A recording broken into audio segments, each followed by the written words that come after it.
Assalamualaikum warahmatullahi wabarakatuh. Alhamdulillah. Alhamdulillahilladzi arsala rasulahu bil huda wa dinil haq liyudhhirahu 'alad dini kullihi wa kafaa billahi syahida.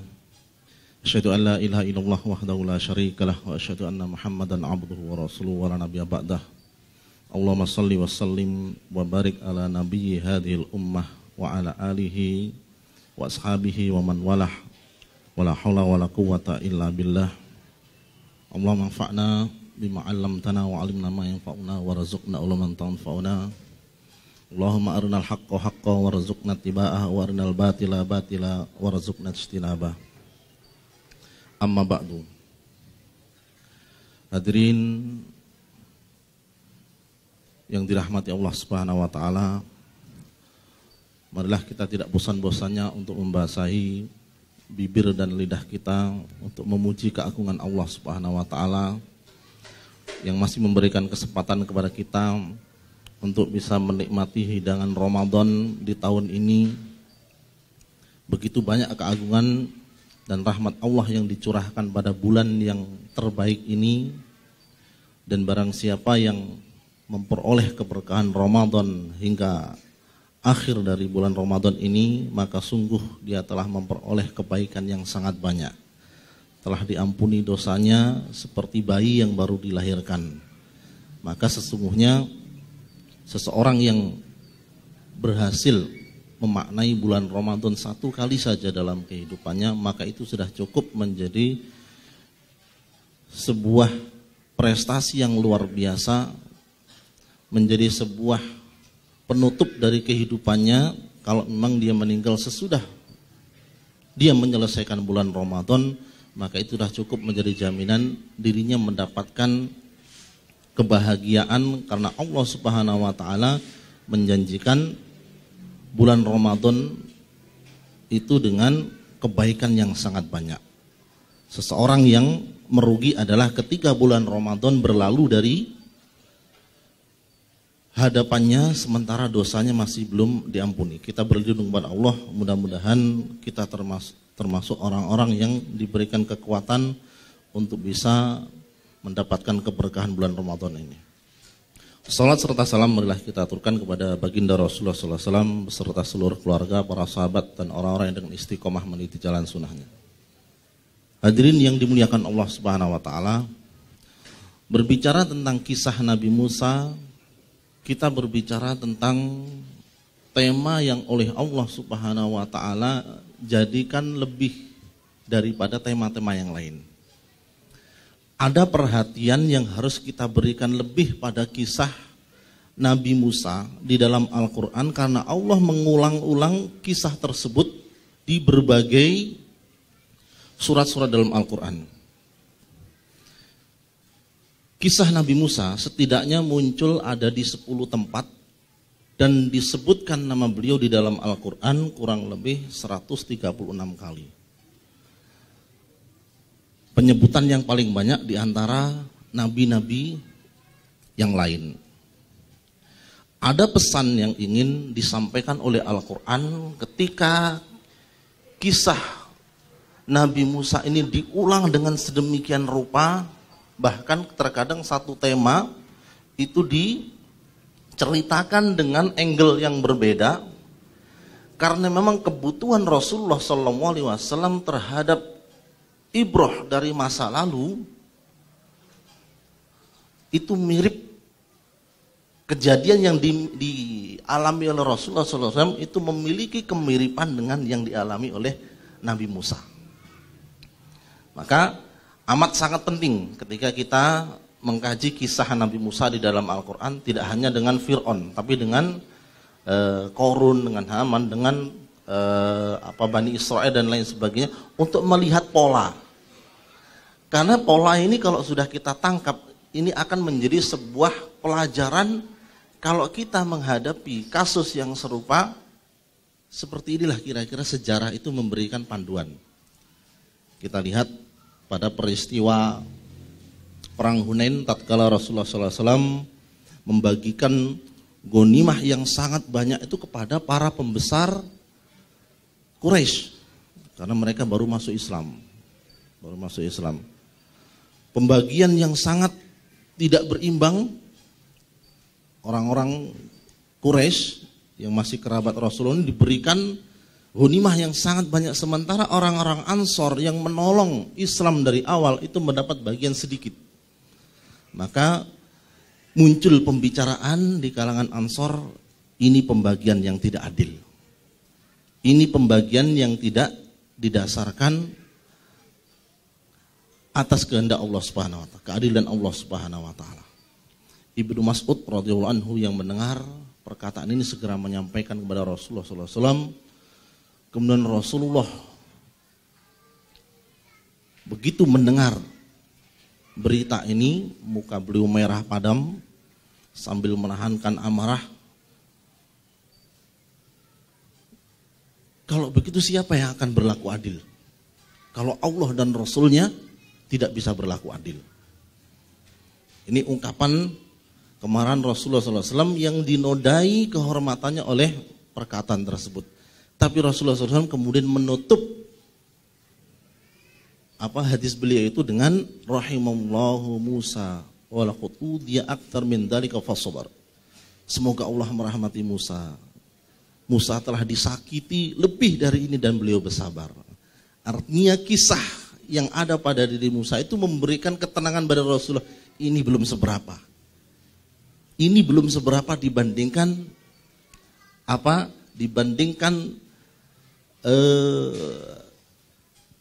yang dilakukan oleh Bani Israel terhadap Musa. Inilah yang harus kita temukan polanya. Bagaimana mempolakan sejarah itu agar menjadi sesuatu yang hidup, yang merubah hidup dan memberikan penerangan hidup.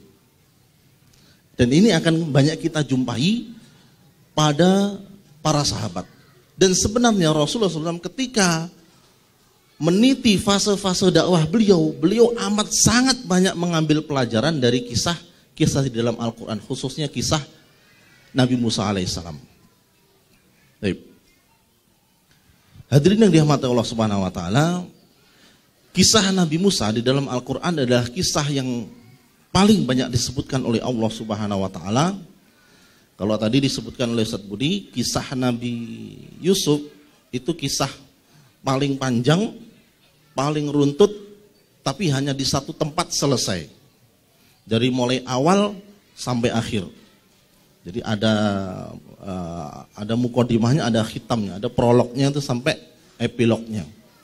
Kalau kisah Nabi Musa itu tersebar di banyak sekali surat dan hanya dikutip. Ini di episode ini di episode ini di episode ini. Jadi bertebaran. Kalau kita amati kisah Nabi Musa di dalam Al-Quran itu mempunyai beberapa episode. Yang pertama yang banyak dikisahkan beliau dengan Fir'aun. Kemudian ada dengan Korun. Kemudian ada dengan Samiri. Kemudian ada dengan Nabi Khidir alaihissalam. Kemudian ada dengan Bani Israel sendiri. Dan semuanya memiliki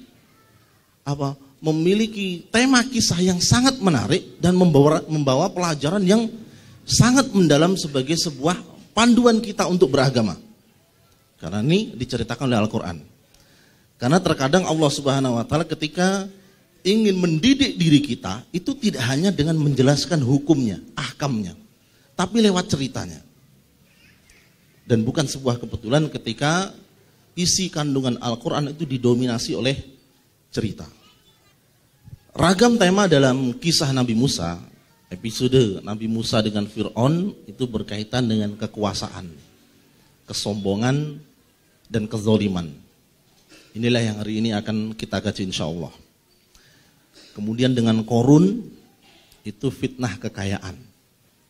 Fitnah bagaimana pintu dunia yang dibuka bagi seseorang itu kerap kali menjadikan seorang hamba yang soleh ini menjadi hamba yang toleh ketika ilmunya tidak meningkat seperti hartanya. Kemudian yang ketiga, kisah Samiri, yaitu fitnah dalam beragama. Bagaimana mungkin Bani Israel yang sedemikian banyak mendapatkan bukti-bukti kenabian dari Allah Subhanahu wa taala atas kebenaran risalah yang dibawa oleh Nabi Musa, melihat laut yang terbelah, kemudian diberikan makanan manna, salwa dan lain sebagainya, itu dengan sangat mudah itu berpaling dari akidah yang benar hanya karena apa? Hanya karena ajakan dari Samiri. Mereka kemudian menyembah patung sapi yang dibuat oleh Samiri. Kemudian dengan Nabi Khidir, ini kisah yang menarik juga, bagaimana seorang dai itu bukan aib ketika dia khilaf kalau diikuti dengan pertaubatan dan perbaikan diri. Lihat dalam kisah Nabi Musa yang mencari Nabi Khidir, ini kisah yang sangat luar biasa bagi kita tulabul ilmi. Nabi Musa ini beban dakwahnya itu sudah sedemikian besar, tapi karena ada satu ilmu yang harus dikuasai oleh Nabi Musa meluangkan waktunya untuk meninggalkan sementara mencari guru yang belum tahu di mana keberadaannya. Itu mencari tempat yang sangat jauh, harus menyeberangi lautan. Petunjuknya hanya pertemuan dua lautan, kalau makanan yang dibawa itu, ikannya itu hidup dengan cara yang ajaib. Itu saja petunjuknya. Ternyata begitu bertemu dengan Nabi Khidir ini, hanya dengan 3 ujian saja Nabi Musa menyerah. Hanya dengan 3 ujian saja. Maka Rasulullah SAW dan para sahabat menyayangkan kalau seandainya saja Nabi Musa itu bersabar, tentu akan lebih banyak pelajaran lagi. Hanya dengan 3 ujian saja. Tapi di sini sudah cukup untuk memberikan pelajaran bagi kita bahwasanya Nabi Musa itu ketika mencari guru yang bisa mengajarkan ilmu, itu pencariannya yang luar biasa. Berjalan selama bertahun-tahun, kemudian menemuinya dengan cara yang sulit. Ketika bertemu, dengan sangat beradab menyampaikan hajatnya. Kemudian ketika diberikan syarat itu diterima tanpa penolakan. Ketika kesalahan itu berasal dari diri beliau langsung menyampaikan udzur. Ketika kesalahan itu terulang lagi, beliau tahu diri bahwasanya beliau sudah melakukan hal yang tidak seharusnya dilakukan oleh seorang murid terhadap gurunya. Maka di kesalahan ketiga, langsung Nabi Musa yang menyatakan diri tidak bisa lagi mengikuti. Dan itu dibenarkan oleh Nabi Khidir bahwasanya tiga peristiwa yang dialami oleh keduanya itu sudah cukup sebagai bekal bagi Nabi Musa bahwasanya ada orang yang lebih berilmu di atas muka bumi ini. Di atas orang yang berilmu pasti ada yang lebih berilmu lagi. Kemudian Bani Israel ini banyak sekali ragamnya ceritanya tentang penyembelihan sapi, kemudian manna wasalwa, kemudian ketika hendak memasuki Baitul Maqdis mereka dengan kekeras kepalaannya mengatakan idhab anta wa rabbuka faqatila inna hauna qaidun dan lain sebagainya. Kisah Nabi Musa di dalam Al-Qur'an itu tersebar di beberapa surat, di antaranya surat Al-Baqarah, surat Asy-Syu'ara, surat Thaha, surat An-Nazi'at, surat Al-Qasas, surat Al-Anbiya dan beberapa surat yang lain. Kemudian Fir'aun yang menjadi musuh Nabi Musa yang akan hari ini ingin kita kaji, bisa kita katakan sebagai simbol kezaliman sepanjang masa. Isyarat dari surat Al-Fatihah yang kita baca berulang-ulang, ihdinas siratal mustaqim siratal ladzina an'amta 'alaihim ghairil maghdubi 'alaihim waladdallin, itu adalah kita meminta kepada Allah Subhanahu wa taala untuk ditunjukkan jalan yang lurus menuju jalan yang diridhoinya. Caranya yaitu dengan membuka lembaran sejarah, karena di dalam sejarah ada jalan hidup umat-umat terdahulu yang nyata-nyata kesesatannya dan nyata-nyata sudah mendapatkan keridhaan dari Allah Subhanahu wa taala. Yang kita minta adalah jalan yang diridhoi oleh Allah Subhanahu wa taala. Siratal ladzina an'amta 'alaihim.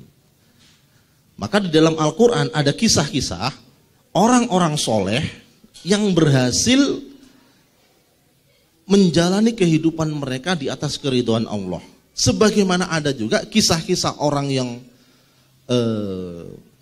orang-orang yang toleh, orang-orang yang zalim, yang kisah hidupnya itu mereka berakhir dengan kemurkaan Allah Subhanahu wa taala.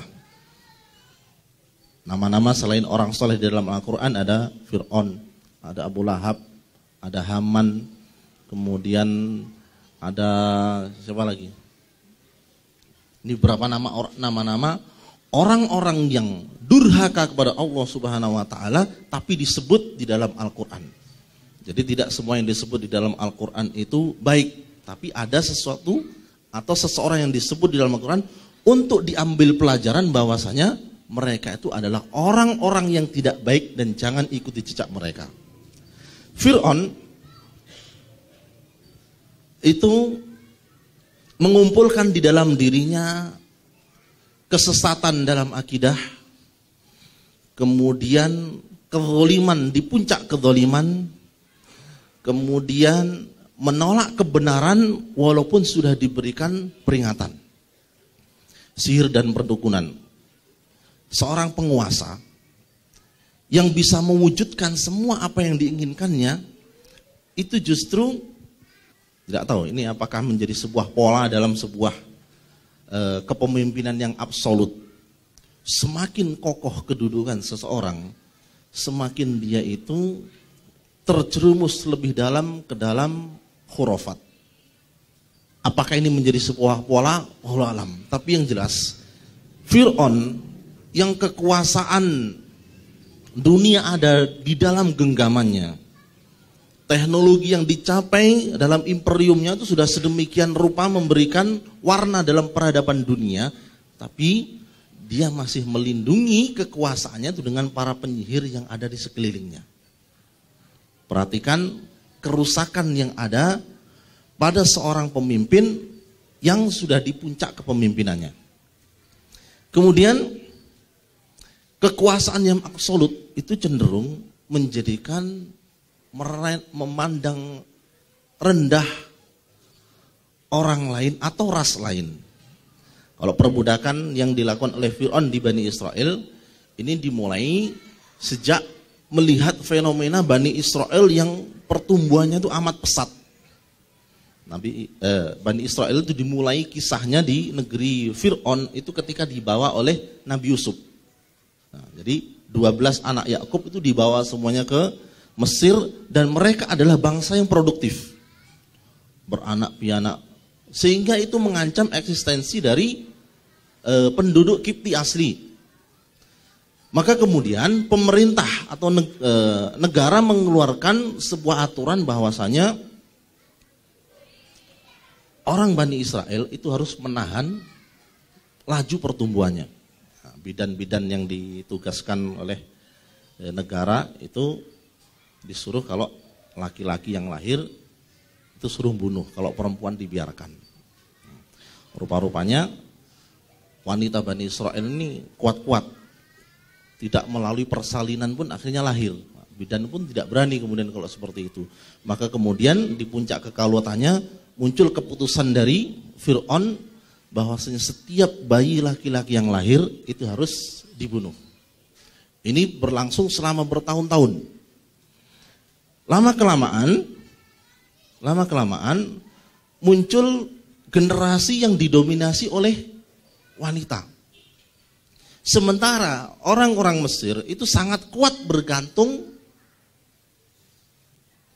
pada komunitas atau bangsa Yahudi untuk melayani negara mereka. Maka kemudian muncul usulan kepada Fir'aun bahwasanya ini bukan sesuatu yang baik. Orang-orang generasi tua ini akan habis. Sementara yang penerusnya ini didominasi oleh perempuan. Maka kemudian peraturan dirubah lagi. Tahun ini laki-laki dibunuh, tahun berikutnya tidak. Tahun berikutnya terjadi, tahun berikutnya tidak. Dan Nabi Musa, qadarullah itu lahir di tahun pemberlakuan bayi laki-laki dibunuh. Dan Nabi Harun itu lahir di tahun istirahat. Tahun istirahat.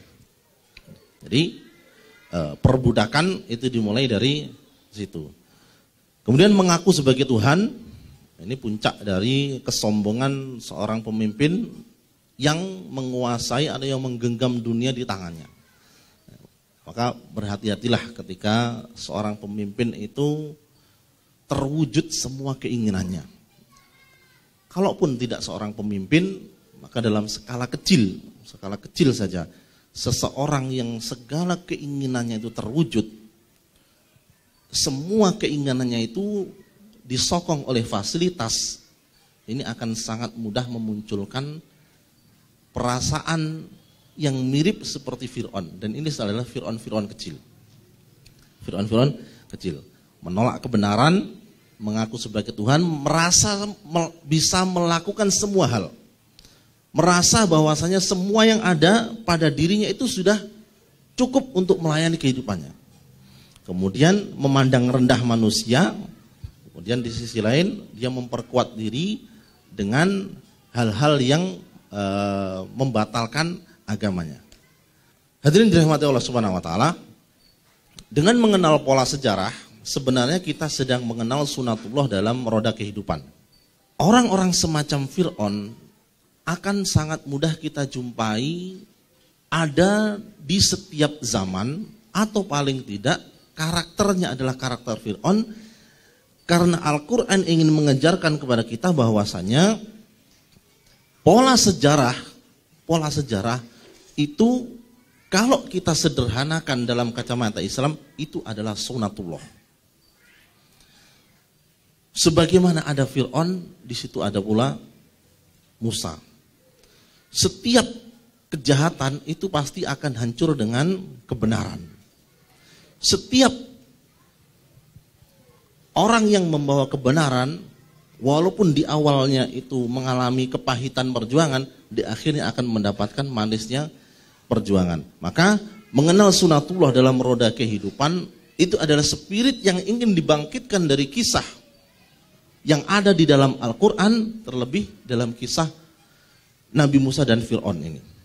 Fir'aun adalah simbol dari kejahatan, kezaliman, kesewenang-wenangan, dan itu akan berakhir dengan tragis. Kita lihat apa yang ada di dalam Al-Quran yang merupakan pola-pola sejarah. Wa qul ja'al haqqu wa zaqal batil innal batila kana zahuqa. Dan katakanlah yang benar telah datang dan yang batil telah lenyap. Sesungguhnya yang batil itu adalah sesuatu yang pasti lenyap. Surah Al-Isra ayat 81. Kemudian fawaqa'al haqqu wa batala ma kanu ya'malun faghulibu hunalika wa anqalabu saghirin wa ulqiyas sakharatu sajidin. Karena itu nyatalah yang benar dan batalah yang selalu mereka kerjakan. Kemudian wa alqi ma fi yaminika talqafu ma sana'u innama sana'u kaidu sahir wa la yuflihus sahiru haitsu ata. Dan lemparkanlah apa yang ada di tanganmu wahai Musa, niscaya ia akan menelan apa yang mereka perbuat. Sesungguhnya apa yang mereka perbuat itu adalah tipu daya tukang sihir belaka, dan tidak akan menang tukang sihir itu dari mana saja ia datang. Hadirin dimuliakan Allah Subhanahu wa taala, kebenaran pasti akan mengalahkan kebatilan. Masalahnya di tangan siapakah kebenaran itu akan menampakkan sinarnya. Kalau kita melihat di kisah yang ada pada Fir'aun, maka kezaliman itu sebenarnya tidak mendatangkan keberuntungan sama sekali. Lihatlah bagaimana Allah Subhanahu wa taala membuat makar pada diri orang yang zalim ini dari sejak awal kezalimannya. Ketika Fir'aun mengumumkan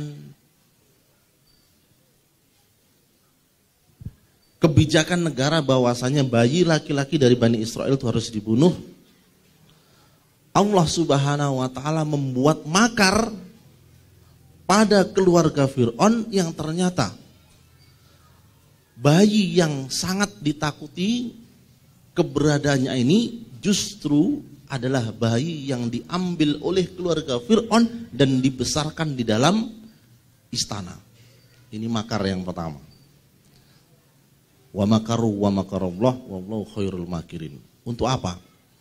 Untuk supaya hantaman balasan dari kezaliman itu balasan yang lebih berat daripada balasan yang lain. Ya, kalau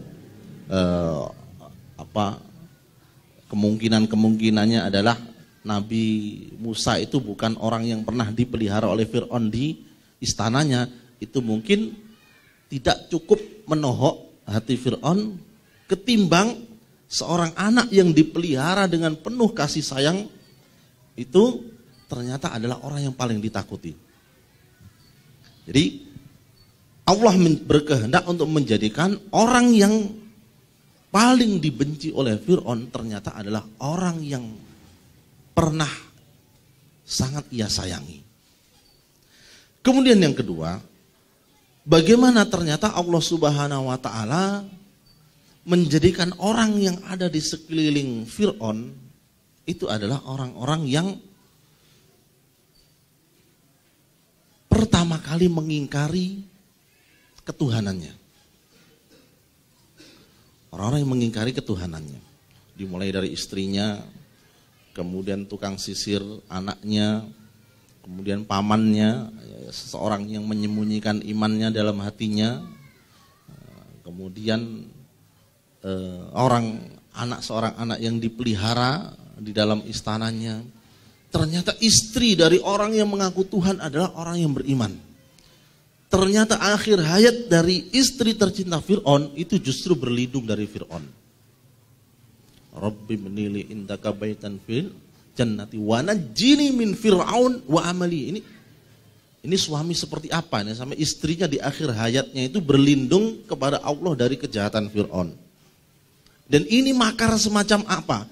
Ketika orang dengan kemampuan yang ia miliki menjadi angkuh dan sangat sombong, ia merasa adalah Tuhan yang Maha Agung. Ternyata orang yang pertama kali mengingkari ketuhannya adalah orang-orang yang ada di sekelilingnya. Ini makar seperti apa? Kita perhatikan lagi nanti. Akan ada pola seperti ini. Orang yang berbuat dolim itu terkadang akan mendapatkan perlawanan pertama kali dari orang-orang di sekelilingnya.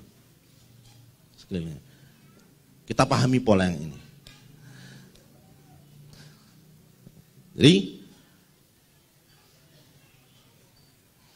kisah Nabi Musa dan kisah Fir'aun adalah pesan kepada penguasa yang dengan kesombongan dan keangkuhannya menindas rakyatnya agar segera mengakhiri kezalimannya sebelum berlaku atas diri mereka sebagaimana yang berlaku atas diri Fir'aun. Hadirin yang dimuliakan Allah Subhanahu wa taala. Kisah Nabi Musa di dalam Al-Qur'an dengan ragamnya itu memuat urut-urutan bagaimana kezaliman itu pada akhirnya tersungkur. Kita sudah sampaikan tadi. Fir'aun ketika membuat kebijakan untuk membunuh bayi laki-laki dari kalangan Bani Israel itu karena ada kabar yang berkembang yang sampai pada dirinya bahwasanya kekuasaan Fir'aun ini akan hancur oleh seorang anak yang lahir dari ras Yahudi, ras Bani Israel. Kemudian kecemasan ini diwujudkan dengan adanya keputusan untuk mengeksekusi anak laki-laki yang lahir pada masa pemerintahannya. Kemudian oleh Allah Subhanahu wa taala jadikan anak laki-laki ini ternyata hidup dan dibesarkan di dalam istana Fir'aun. Yang kemudian sampai kira-kira usia sampai 18 tahun terjadilah peristiwa pembunuhan yang dilakukan oleh Nabi Musa terhadap orang Mesir. Ini adalah episode yang menjadi titik balik dari kehidupan Nabi Musa.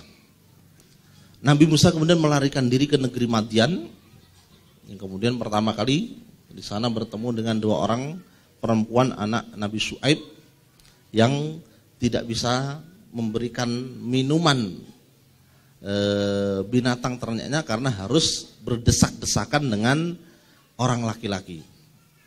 Di kisah ini juga menarik tentang bagaimana adabnya seorang laki-laki terhadap perempuan dan bagaimana adab seorang perempuan terhadap laki-laki.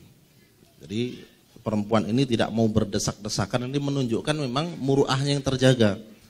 Kemudian dengan mengatakan ayah kami sudah tua. Oh berarti kalau bukan karena ayahnya tua tidak ada laki-laki, tentulah dia tidak akan keluar. Tapi sekarang kenyataannya adalah perempuan yang harus mengembalakan ternaknya, dan itu tidak akan dilakukan kalau mungkin ada anak laki-lakinya. Masalahnya semuanya anaknya perempuan. Kemudian menyampaikan udzur kepada Nabi Musa bahwasanya mereka tidak akan bisa memberikan binatang ternak sampai para penggembala yang laki-laki itu selesai. Maka Nabi Musa yang dalam keadaan masih lelah itu kemudian mengambil inisiatif menolong dua perempuan ini. Kemudian sesudah memberikan pertolongan, Nabi Musa beristirahat dan perempuan ini kembali ke rumahnya dan menceritakan kepada ayahnya.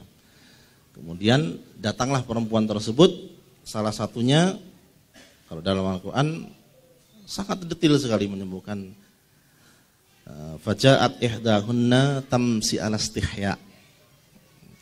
Jadi maka datanglah salah seorang di antara dua gadis tadi datang menuju Nabi Musa berjalan dengan malu-malu. Kenapa harus malu-malu? Karena yang didatangi adalah seorang laki-laki. Kenapa harus malu? Karena sekarang yang datang itu adalah seorang gadis kepada seorang laki-laki. Kemudian langsung mengatakan bahwasanya ayah kami memanggil Anda untuk memberikan imbalan atas apa yang engkau lakukan karena memberikan minuman binatang ternak kami. Jadi langsung to the point, tidak ada muqaddimah apa-apa, langsung memberikan ayah kami yang memanggil Anda karena Anda sudah berbuat baik. Jadi tidak ada muqaddimah yang menjadikan percakapan ini lebih panjang. Kemudian ketika berjalan pun Nabi Musa berjalan di depan, yang perempuan berjalan di depan. Ini salah satu di antara episode, kalau kita jelaskan lagi ini menjadi sebuah pola pula. Ala kulli hal, kemudian Nabi Musa hidup di negeri Madian menjadi menantu dari seorang nabi, yaitu Nabi Syuaib, untuk beberapa lama, kira-kira 10 tahunan. Di episode ini Nabi Musa oleh Allah Subhanahu wa taala sengaja jauhkan dari jangkauan Firaun, karena disinilah Nabi Musa akan mengalami peristiwa yang akan mengubah sejarah Bani Israel sehingga bisa keluar dari cengkeraman Firaun. Ketika sudah selesai 10 tahun, Nabi Musa kemudian kembali ke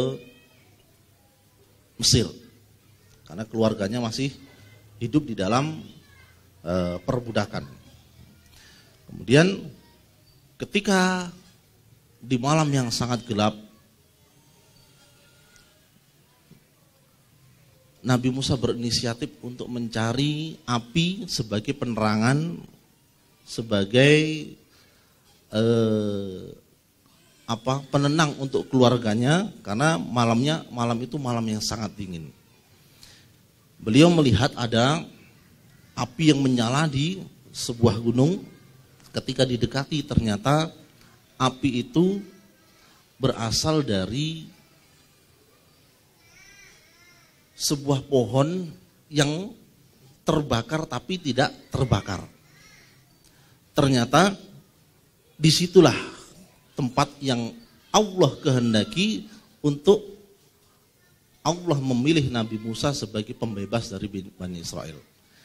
Terjadilah dialog antara Nabi Musa kalimullah dengan Allah Azza wa Jalla, yang di antara poin-poinnya adalah Nabi Musa merasa takut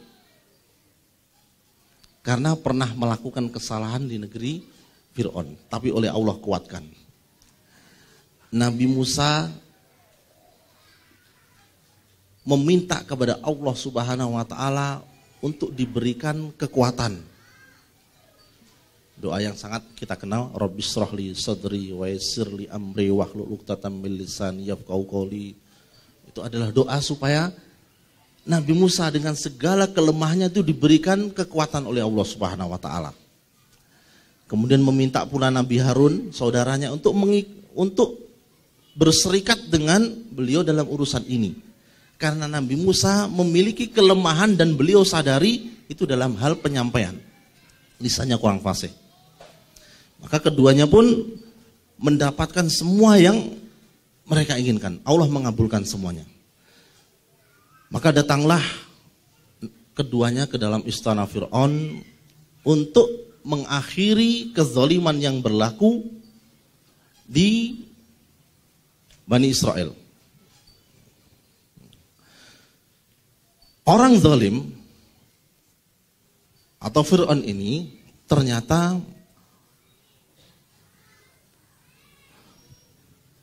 merupakan bagian dari ujian Allah Subhanahu wa taala bagi keimanan seseorang dalam kehidupan ini.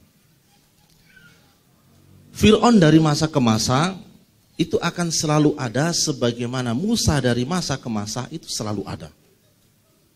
Wa kadzalika nuwalli ba'dadh-dhalimina ba'dhan bima kanu yaksibun. Dan demikianlah kami jadikan sebagian orang zalim sebagai pemimpin bagi orang zalim yang lain disebabkan perbuatan maksiat yang telah mereka lakukan.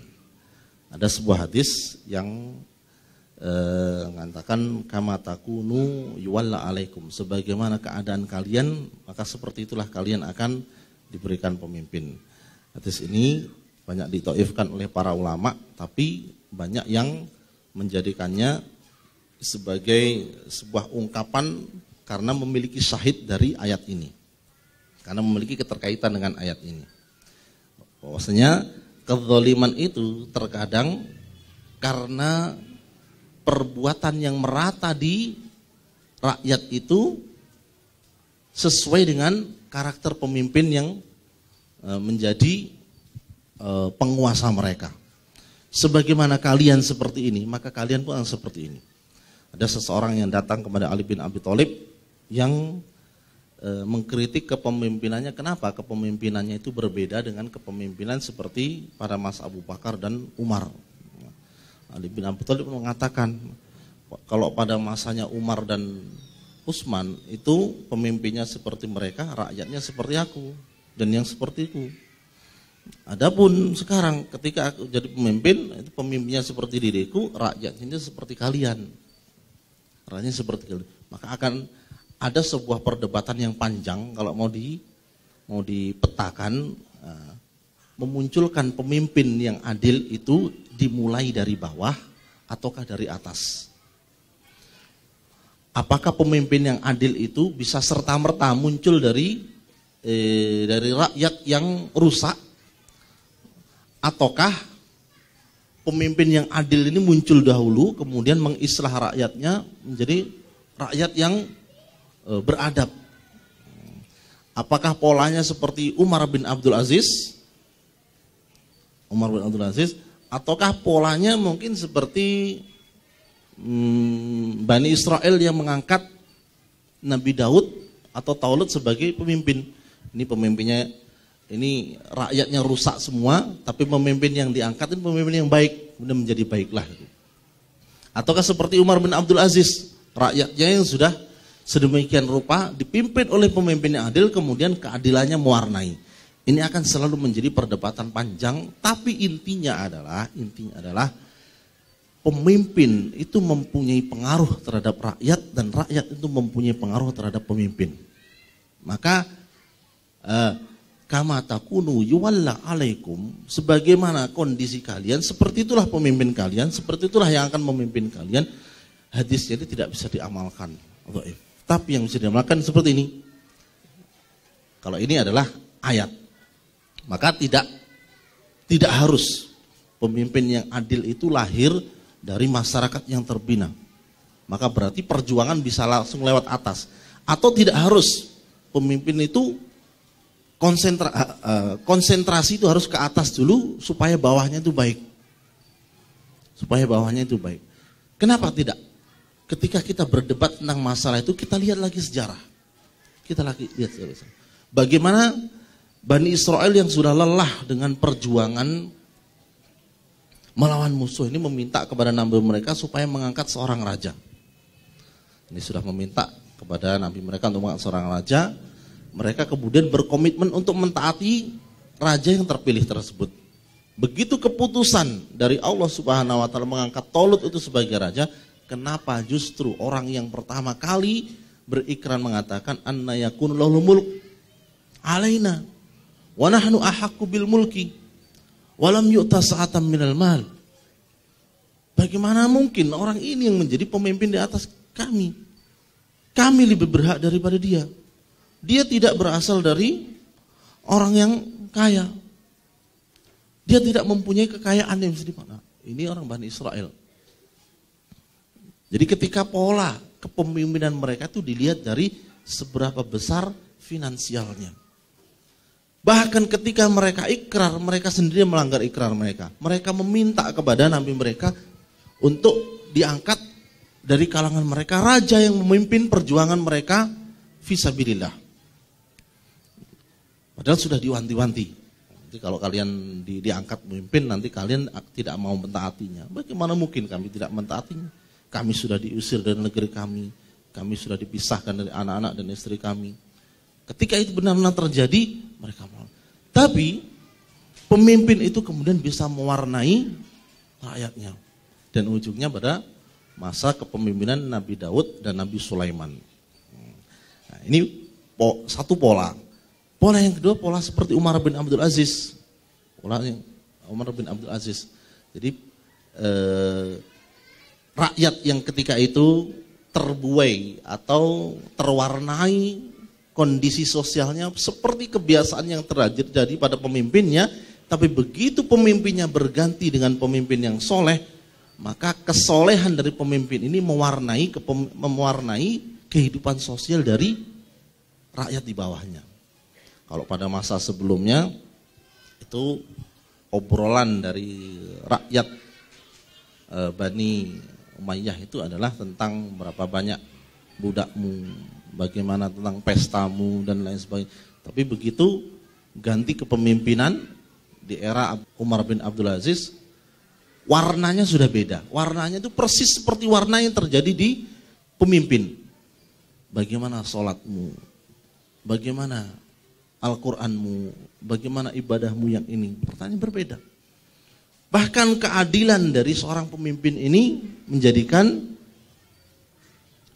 alam pun merasakan keberkahannya. Nah, jadi sampai karena keadilan itu sudah merata di muka bumi, ini kambing dan serigala itu pun hidup rukun damai. Hidup rukun damai. Hadirin dimuliakan Allah Subhanahu wa taala.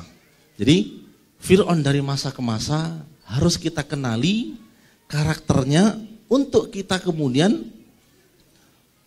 bisa terhindar dari kejahatannya. Karena pemimpin-pemimpin yang dolim, walaupun dalam skala kecil, ketika menyimpan karakter seperti karakter Fir'aun,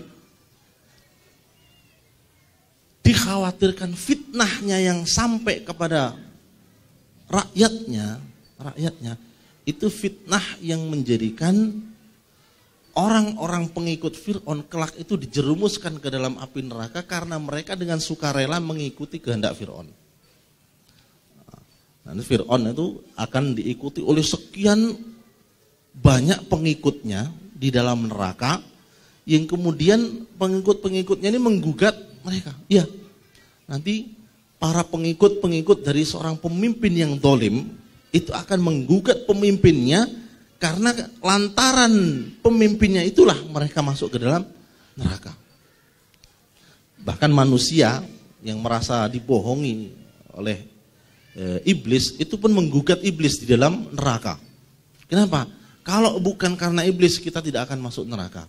Tapi iblis pun akhirnya apa? Membela diri. Iblis membela diri. Iblis itu tahu sejak awal dia itu sesat. Sejak awal tahu kalau dia akan dijerumuskan ke dalam neraka. Kalian saja yang bodoh mendengarkan ajakan saya. Padahal peringatan sudah ada. Sudah ada kitab yang diturunkan. Sudah ada nabi yang diutus. Makanya simpel sekali kata. Fala talumuni walumu anfusakum. Jangan kalian celah saya. Celah diri kalian sendiri. Kalian tidak bisa memberikan pertolongan pada saya. Saya juga tidak bisa memberikan pertolongan pada kalian. Itu juga yang berlaku pada seorang rakyat yang terfitnah dengan kepemimpinan yang zalim.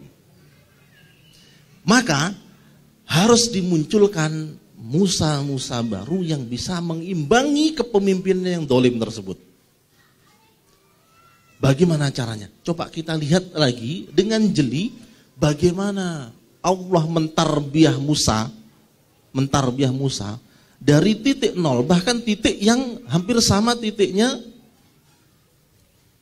atau maksudnya dia berasal dari istana di mana kedoliman itu muncul.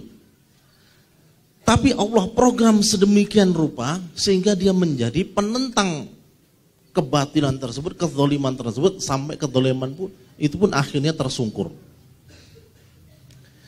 Hadirin yang dimuliakan Allah Subhanahu wa taala, kita akan melihat bagaimana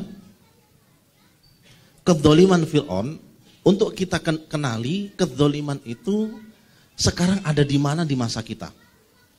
Sehingga apakah perlu kita memunculkan sosok seperti Musa, ataukah kita harus menampilkan diri kita seperti sosok Musa? Saya melihat ada sebuah tulisan, saya tidak menganggapnya ini sebagai sebuah kebenaran mutlak, tapi ini berdasarkan pengamatan seseorang ketika merasionalkan Quran seperti hari ini di mana dia berada. Fir'aun itu hari ini seperti Amerika. Itu sudah jelas-jelas. Itu kemudian dijelaskan. Tukang sihir itu posisinya apa? Istri Fir'aun itu posisinya apa? Kemudian anak yang diasuh oleh Fir'aun yang kemudian menjadi penentang, itu posisinya sekarang siapa? Menarik sekali. Tongkat Fir'aun itu sebenarnya apa dalam kehidupan ini? Tukang sihir Fir'aun itu siapa di dalam? Ini di dalam istananya, di dalam tempat di mana kedoliman itu bercokol, itu ternyata ada orang-orang baik yang menyembunyikan kebaikannya. Dan ini sangat berpengaruh terhadap keruntuhan Fir'aun, keruntuhan kedoliman tersebut. Ada Asyah binti Muzahim, ada tukang sisir anak Fir'aun, ada seorang laki-laki yang menasihati Musa, yang menasihati Fir'aun, yaktumu imanahu, yang menyembunyikan keimanannya. Kemudian ada anak yang dibesarkan dalam kasih sayang Fir'aun, kemudian melarikan diri dari negerinya, kemudian kembali menjadi seorang yang menentang kedzalimannya. Nah, itu dijelaskan semua. Tukang sihir itu seperti, dia katakan di dalam tulisannya, tukang sihir itu seperti media yang sanggup mengubah fakta sebenarnya itu menjadi fakta yang berbalik dengan kenyataan, tapi itu dinilai oleh semua yang melihat itu sebagai sebuah kebenaran. Nabi Musa itu ketika melihat tongkat dan tali yang dilemparkan oleh tukang sihir itu betul-betul menjadi ular. Benar-benar menjadi ular. Nabi Musa pun sebelumnya ketika mendapatkan bukti dari Allah Subhanahu wa taala tentang kenubuannya, itu pertama kali apa yang ada di tangan kanan wahai Musa? Ini adalah tongkat saya. Ini adalah tongkat saya. Saya bertumpu pada dia. Saya juga memakainya untuk memukul daun-daunan untuk dimakan oleh binatang ternak saya. Saya juga punya keperluan lain dengan tongkat. Lemparkan tongkatmu itu. Lemparkan. Ketika dilemparkan, maka tongkat itu berubah menjadi ular yang sangat gesit. Nabi Musa ketakutan. Ini naluriah, ini manusiawi. Maka kemudian oleh Allah Subhanahu wa taala, tenangkan, jangan takut wahai Musa. Sesungguhnya Rasul pada kami itu tidak akan tidak perlu takut. Jadi kami akan kembalikan bentuk tongkat itu seperti keadaan semula. Maka Nabi Musa tahu ini adalah mukjizat dari Allah Subhanahu wa taala. Nabi Musa pun sebenarnya ketika melihat ular-ular yang perwujudan dari sihir yang dilakukan oleh tukang sihir, itu merupakan betul-betul kenyataan. Ini dianalisa oleh penulis ini sebagai bahwasanya sedemikian begitu banyak hal-hal dalam kehidupan kita ini yang disulap dengan sedemikian rupa sehingga menyihir mata-mata manusia untuk melihat itu adalah sebuah kebenaran, itu sebuah kelezatan, itu sebuah gaya hidup yang seharusnya. Kalau bukan karena penguatan dari Allah Subhanahu wa taala, tentulah manusia itu akan terpesona. Kemudian dijelaskan pula tentang apa makna dari laut yang terbelah, bagaimana akhir dari. Jadi artinya saya tidak sedang menggiring untuk memaknai kisah Nabi Musa itu sespesifik seperti penulis itu. Tapi penulis ini itu sudah berhasil melihat pola yang ada pada kisah Nabi Musa dan Fir'aun itu menjadi sesuatu yang hidup sebagai pegangan dia dalam melihat fenomena dalam kehidupannya. Coba sekali lagi nanti dibaca dengan benar-benar kisah Nabi Musa untuk diamati pola-polanya. Untuk diamati pola-polanya. Apa sebenarnya yang menjadikan Fir'aun itu sedemikian rupa? Apa yang menjadikan Fir'aun itu kemudian tumbang oleh kedolimannya sendiri? Takabur dengan kekuatan dan kekuasaannya. Hai kaumku, bukankah kerajaan Mesir ini kepunyaanku? Dan bukankah sungai-sungai ini mengalir di bawahku? Maka apakah kamu tidak melihat?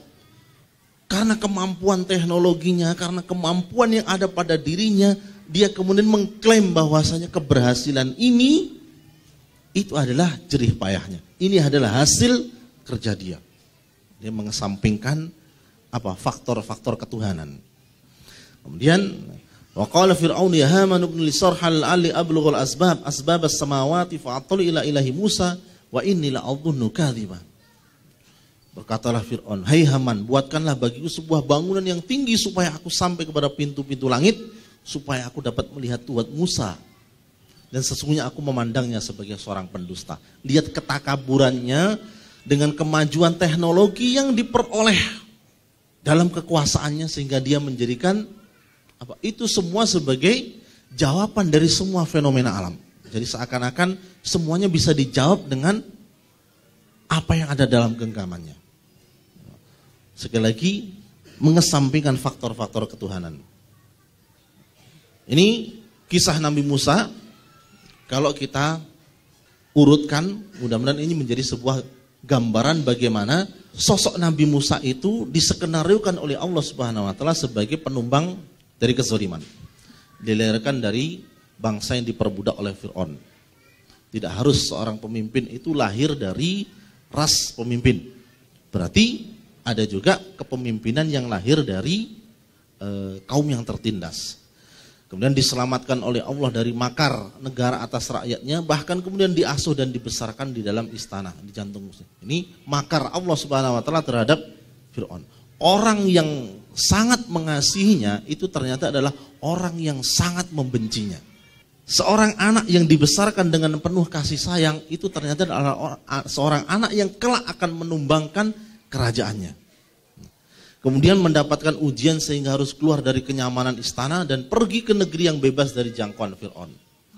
Mungkin ada sebuah episode bagaimana membentuk generasi yang siap untuk menjadi model seperti ini, itu harus dijauhkan dari tempat di mana kedzaliman itu bercokol. Allah alam, mungkin bapak-bapak atau kita menerjemahkannya sebagai untuk mondok dan lain sebagainya, itu Allah alam, silahkan dipandang seperti itu. Tapi pola sejarah itu berbicara seperti itu. Kalau Imam Syafi'i mengatakan, Syafir tajid iwadun aman tufarikuhu wansab fa inna ladidal aishi fin nasab. Melanglah buana kamu. Pergilah kamu dari negerimu, Safir. Tajid iwadun aman tufariku, maka kamu akan mendapatkan ganti dari siapa yang kau tinggalkan. Kemudian berlelah-lelahlah kamu, berusahalah dengan sekuat tenaga. Fa inna ladidal aishi fin nasab, karena sesungguhnya kenikmatan hidup itu sesudah berlelah-lelah. Wah, berarti benar. Mungkin kita perlu episode mengasingkan sejenak diri kita dari dari tempat yang penuh dengan fitnah ini untuk ada di tempat yang kondusif untuk membangun diri, untuk mempersiapkan diri kembali lagi ke tempat semula untuk memberikan perubahan. Wa makanal mu'minuna liyanfiru kafah.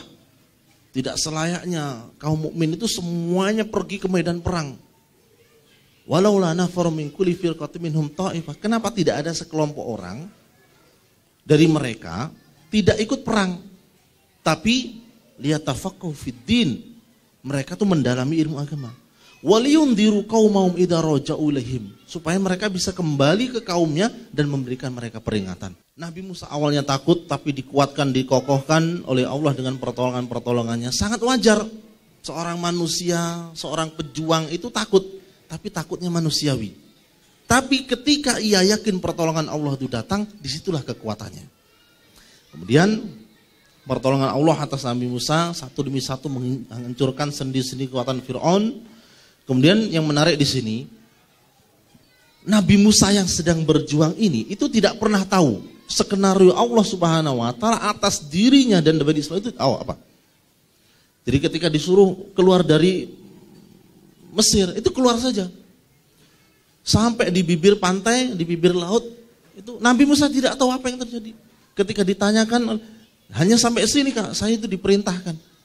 Jadi seorang yang berjuang di jalan Allah Subhanahu wa taala, ikuti saja alur kemana perjuangan itu malam. Karena pertolongan dari Allah Subhanahu wa taala itu terkadang bukanlah sesuatu yang persis seperti yang ia rencanakan. Nabi Musa baru tahu kalau rencana Allah ternyata adalah membelah lautan. Dan Nabi Musa belum tahu sebelumnya.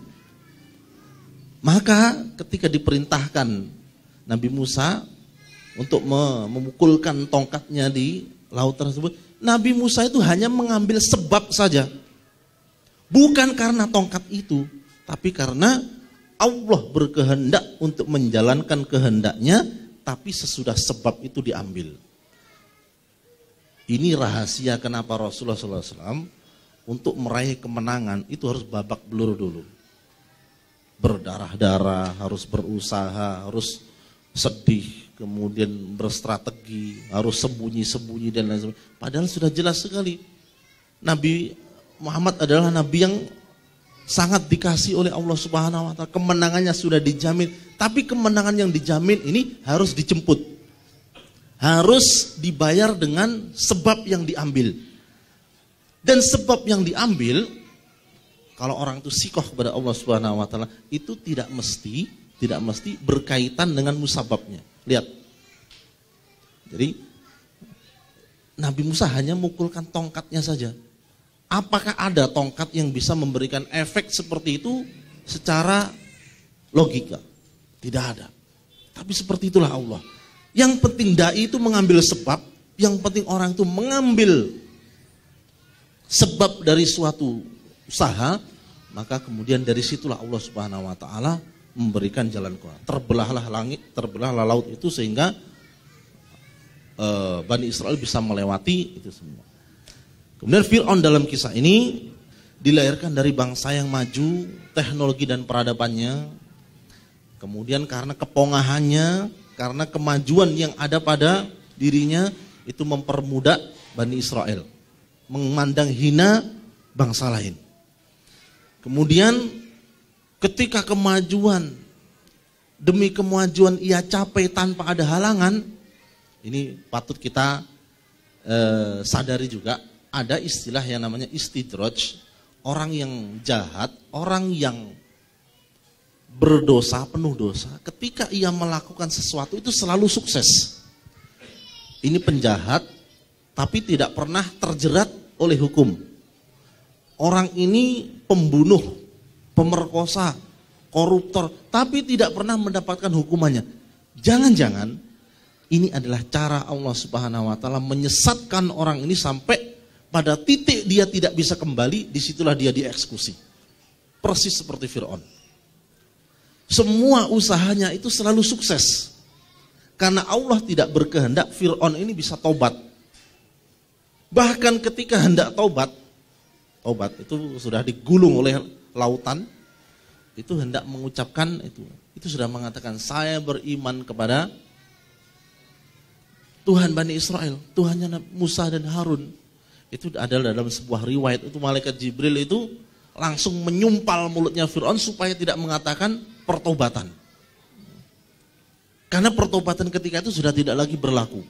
Nah, Kalau ada orang yang dolim, orang yang jahat, sukses dalam kejahatannya, mari kita berkaca. Banyak dosa yang kita lakukan tapi kita tidak pernah ditegur oleh Allah Subhanahu wa taala. Ini adalah pola Allah Subhanahu wa taala menghancurkan kedoliman. Kalau orang mukmin itu sedikit saja melakukan kesalahan itu langsung ditegur. Kalau orang ini taat beribadah tapi tiba-tiba mendapatkan ujian yang sangat berat, ini kasih sayang Allah supaya dia segera ingat Allah dan menyadari kesalahannya. Misalkan seorang preman yang sudah melakukan semua bentuk kejahatan, tiba-tiba ditabrak sebuah kendaraan sehingga kakinya cacat. Dalam cacatnya tersebut, dia baru tahu kalau dirinya itu insan yang tidak berdaya. Dalam cacatnya tersebut, dia kemudian memflashback kehidupannya yang penuh kekelaman. Dia kemudian sadar diri, ini kasih sayang Allah. Ini kasih sayang Allah supaya dia tidak semakin dalam, masuk ke dalam lembah hitam. Ini kasih sayang Allah yang menutup pintu kejahatan tersebut agar ia bisa kembali lagi. Kalau ada orang yang sempurna kejahatannya, tapi dia tidak pernah ditegur oleh Allah Subhanahu wa taala dengan ujian ini, jangan-jangan akhir hidupnya adalah seperti Fir'aun. Ketika kejahatan itu sudah sampai pada puncaknya, disitulah Allah mencabut nyawanya.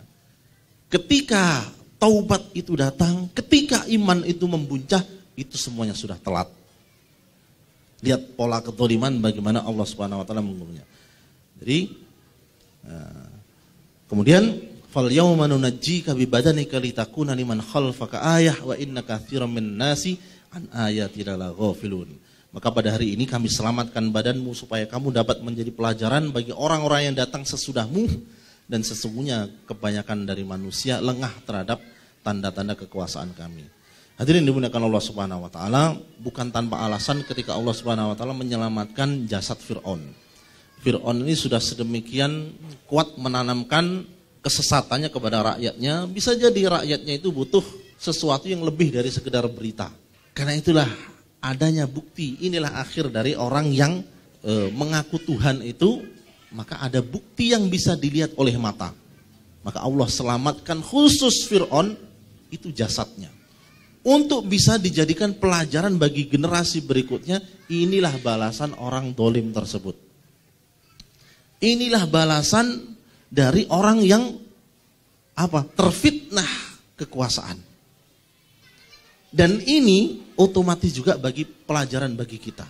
Pelajaran bagi kita. Bahwasanya setiap kedoliman itu akan menemui jalan kesengsaraan. Lihat apa yang disampaikan oleh Rasulullah SAW tentang kedoliman. Atadruna manil muflis? Tahukah kalian orang-orang yang muflis itu? Para sahabat menjawab, al-muflisu fina man la dirhamalu wala mata. Orang yang muflis dari kalangan kami, orang yang bangkrut ya Rasulullah adalah orang yang tidak mempunyai harta dan tidak mempunyai uang, tidak mempunyai barang-barang, tidak mempunyai dirham, tidak mempunyai kekayaan ini dan itu. Kemudian Rasulullah meluruskan, harusnya para sahabat haknya harus menjawab Allah wa Rasulullah alam. Tapi sahabat merasa tahu jawabannya maka dijawab. Rasulullah tidak menyanggah jawaban ini tapi meluruskan, karena memang ada kesesuaian antara jawaban ini dengan nilai yang hendak ditanam Rasulullah. Al-muflisu min ummati man ya'ti yaumal qiyamati bisolatin wa siyamin wa ya'ti wa qad syatama hada wa qad fahada wa safakada mahada wa daraba hada. Orang yang muflis, orang yang bangkrut dari umatku adalah orang yang beriman. Ini kezaliman dalam diri orang-orang yang memiliki iman. Orang yang beriman, yang di samping membawa pahala-pahala kebaikan, dia juga membawa pahala-pahala kedzaliman. Lihat yang disebutkan. Dia telah mencaci itu, menyakiti itu, mengambil haknya orang itu, menumpahkan darahnya orang itu, menghinakan. Itu semua kedzaliman. Berarti ada sekelompok manusia pada hari kiamat nanti, mereka orang-orang yang beriman tapi imannya itu bercampur dengan kedzaliman. Kedoliman ini diadili di hadapan Allah Subhanahu wa Ta'ala dengan kisos yang berbeda dengan kisos yang ada di dunia. Kalau hukuman yang ada di dunia itu sebenarnya menghapus hukuman akhirat. Kalau ada masalah kedoliman itu diselesaikan di dunia, maka di akhirat tidak ada tuntunan. Itu kenapa hukum Islam itu harus tegak di muka bumi ini. Karena kalau tidak ada, semuanya bakal diselesaikan di negeri akhirat. Orang yang mencuri kalau tidak dipotong tangannya, berarti urusannya masih akhirat. Tapi kalau sudah dipotong tangannya di dunia, berarti selesai akhirat. Orang yang berzina, yang dicambuk ataupun yang dirazam, itu selesai di dunia. Di akhirat nggak ada lagi. Tapi kalau di dunia tidak ada, di akhirat diselesaikan. Masalahnya penyelesaian akhirat untuk kejahatan yang sifatnya kezaliman, itu lebih buruk lagi. Maka fayuq adu wa yuqtas fayukhadhu hadha min hasanatihi wa hadha min hasanatihi fa in faniyat hasanatuhu qabla an yaqdiya ma 'alaiha ukhidat min khotoyahum faturihat 'alaihi thumma turiha finnar. Kalau kejahatan di dunia itu selesai dengan mohon maaf, selesai dengan beberapa lembar rupiah, dimaafkan, tapi di akhirat enggak lagi. Yang bisa mendamaikan orang yang didolimi itu adalah ketika dia dikurangi dosanya atau dia ditambahi pahalanya. Maka orang yang dolim ini itu akan dituntut oleh seberapa banyak orang yang didoliminya. Orang ini berbuat dolim ini, diambil kebaikannya, diberikan kepada yang didolimi. Puas. Ternyata semua al-madlum, orang yang didolimi itu puas dengan keputusan Allah kalau dia mau berdamai asal kebaikan orang yang dolim itu diambil setara dengan kedolimannya. Kalau yang didolimi 10, kalau didolimi 100, kalau didolimi 1000, bagaimana kalau dia pemimpin yang mendolimi rakyatnya? Bagaimana kalau kedoliman itu bukan sekedar ucapan, bukan sekedar hanya cacat fisik? Bagaimana kalau kedoliman itu lebih besar? Itu kenapa Rasulullah SAW menyatakan bahwasanya orang yang paling menyesal kelak itu adalah para pemimpin yang mengambil amanah tanpa pertimbangan ilmu. Ada kasus orang yang kedolimannya itu sangat banyak sehingga simpanan pahalanya itu habis, sementara orang yang menuntut, yang didolimi itu masih banyak.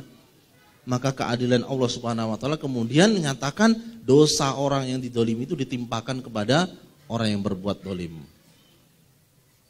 Tsumma turihat alaihi tsumma turha finnari. Dicampakkanlah kemudian orang ini ke dalam neraka. Orang ini adalah orang yang bangkrut. Orang ini adalah orang mukmin yang di dunia itu soleh. Dunia itu menjaga sholatnya, menjaga amalan-amalnya, tapi di samping itu dia juga memelihara dosa-dosa kedoliman. Perhatikan kenapa Allah Subhanahu wa Ta'ala mengulang-ulang sedemikian rupa kisah Musa untuk sekedar menjelaskan makna dolim. Fadhhaba ila fir'auna innahu tagha. Pergilah kalian berdua kepada Fir'aun, sesungguhnya dia sudah melampaui batas. Dolim itu melampaui batas. Dolim itu melampaui batas. Seberapa banyak amalan pahala kita itu tidak akan berarti apa-apa kalau kejahatan kita yang sifatnya kedoliman kepada orang lain itu tidak disegera selesaikan. Hadirin dimuliakan Allah Subhanahu wa Ta'ala, kedoliman harus dinyahkan dari muka bumi ini. Sifat-sifat Fir'aun dalam skala terkecil harus hilang dalam diri kita. Kita harus menghilangkan semua bentuk kedoliman yang ada pada diri kita, karena akhir dari kedoliman itu sangat buruk. Bahkan ketika orang itu sadar dengan sesadar-sadarnya, bertauhid dengan tauhid sebersih-bersihnya, tauhid itu tidak diterima. Hari ini ketika Musa itu, Fir'aun sudah digulung ombak, sudah mati, kematian di depan mata, baru dia mengucapkan, orang yang dolim itu terhalang untuk bisa berbuat apa? untuk melakukan taubat ketika Allah menghendaki orang tersebut termasuk adalah orang-orang yang apa? Min ashabin nar. Dan ini seperti Fir'aun. Alangkah buruknya kalau kita masih memelihara sifat ketoliman ketika kita sadar bahwasanya itu adalah berbuat tolim. Maka khulasatul qaul terakhir yang kita akan sampaikan, marilah kita memudahkan diri kita untuk memaafkan kesalahan orang lain dari kedoliman dari yang pernah kita lakukan, agar supaya kedoliman kita kepada orang lain itu diampuni bahkan sebelum kita meminta maaf kepadanya. Mudahkanlah diri kita untuk memaafkan orang lain bahkan sebelum orang itu minta maaf. Selesaikan semuanya di dunia sebelum semuanya diselesaikan di akhirat. Sangat sia-sia amal baik yang kita tumpuk-tumpuk kalau kedoliman masih kita lakukan. Kalau kedoliman yang terus dipelihara, kedoliman yang tidak ditaubati, kedoliman yang ditumpuk-tumpuk, jangan pernah aman, karena kita sudah mendengar bagaimana kisah orang yang dolim itu dijerumuskan oleh Allah Subhanahu wa taala ke jurang kehinaan. Mudah-mudahan bermanfaat. Mohon maaf atas segala khilafan. Qul qouli hadza wa astaghfirullakum wa billahi taufiq wal hidayah. Assalamualaikum warahmatullahi wabarakatuh.